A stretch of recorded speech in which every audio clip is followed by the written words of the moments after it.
नमस्कार दोस्तों, स्वागत है आप सभी का मेरे YouTube चैनल पे। आज की इस लेक्चर में हम पढ़ने वाले हैं पुष्यभूति वंश के बारे में। दोस्तों, गुप्त वंश के पतन के बाद जो नए राजवंश अस्तित्व में आए उनमें मैत्रेय, मौखरी और पुष्यभूति ये प्रमुख राजवंश थे, जिनमें पुष्यभूति वंश के लोगों ने एक बहुत ही विस्तृत साम्राज्य स्थापित किया। तो आइए दोस्तों हम पढ़ते हैं पुष्यभूति वंश के बारे में। दोस्तों, पुष्यभूति वंश का जो संस्थापक था वह पुष्यभूति था। पुष्यभूति वंश का संस्थापक पुष्यभूति और इसकी राजधानी थानेश्वर यानी वर्तमान समय में हरियाणा के कुरुक्षेत्र जिले के थानेश्वर नामक स्थान को माना जाता है कि वह क्षेत्र ही इनकी राजधानी रही होगी। और इस वंश का जो प्रथम प्रभावशाली शासक था, इस वंश का जो सबसे पहला शक्तिशाली शासक आया उसका नाम था प्रभाकर वर्धन। प्रभाकर वर्धन के दो पुत्र राज्यवर्धन, हर्षवर्धन व एक पुत्री राजश्री थी तथा इसकी पत्नी का नाम यशोमती था।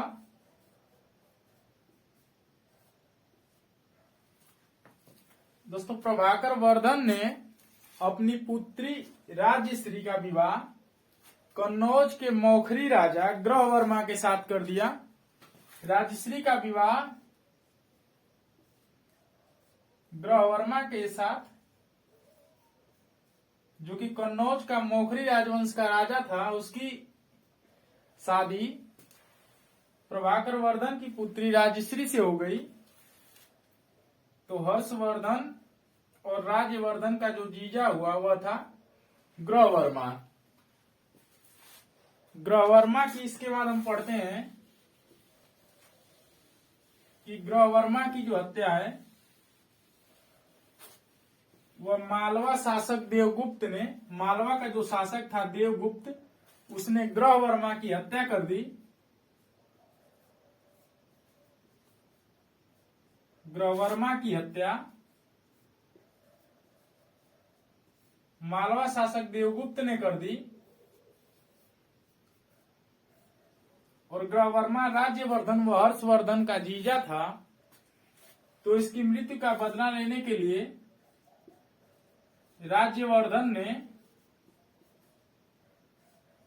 देवगुप्त की हत्या कर दी। राज्यवर्धन ने देवगुप्त को मार दिया और उसके बाद देवगुप्त का जो मित्र था गौड़ नरेश शशांक, जिसने बोधि वृक्ष को कटवा दिया था, गौड़ नरेश शशांक ने राज्यवर्धन की हत्या कर दी। राज्यवर्धन की हत्या गौड़ नरेश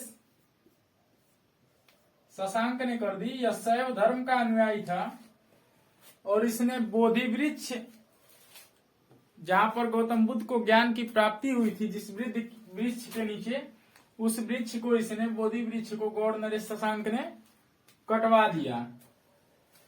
उसके बाद राज्यवर्धन की हत्या गौड़ नरेश शशांक ने कर दी। उसके बाद उसका जो दूसरा भाई था हर्षवर्धन, हर्षवर्धन या हर्ष, जिसको हम शिलादित्य के नाम से भी जानते हैं, हर्षवर्धन को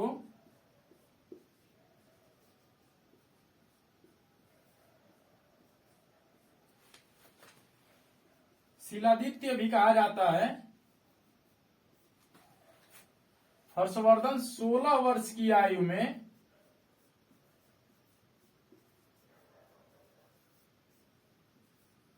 ईस्वी में गद्दी पर बैठा। हर्षवर्धन ने गौड़ नरेश शशांक को, इसके भाई की यानी राज्यवर्धन की हत्या गौड़ नरेश शशांक ने कर दी थी।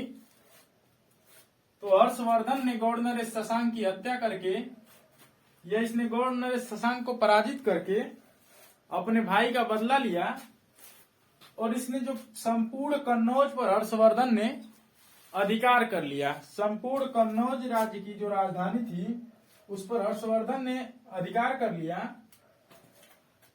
ऐसा माना जाता है कि हर्षवर्धन अपने जीवन काल में केवल एक बार पराजित हुआ।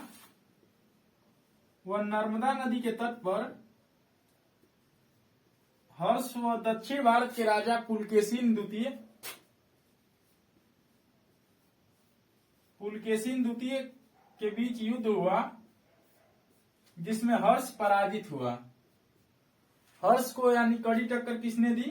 पुलकेशिन द्वितीय ने हर्ष को पराजित किया और यह पुलकेशिन द्वितीय दक्षिण भारत का राजा था।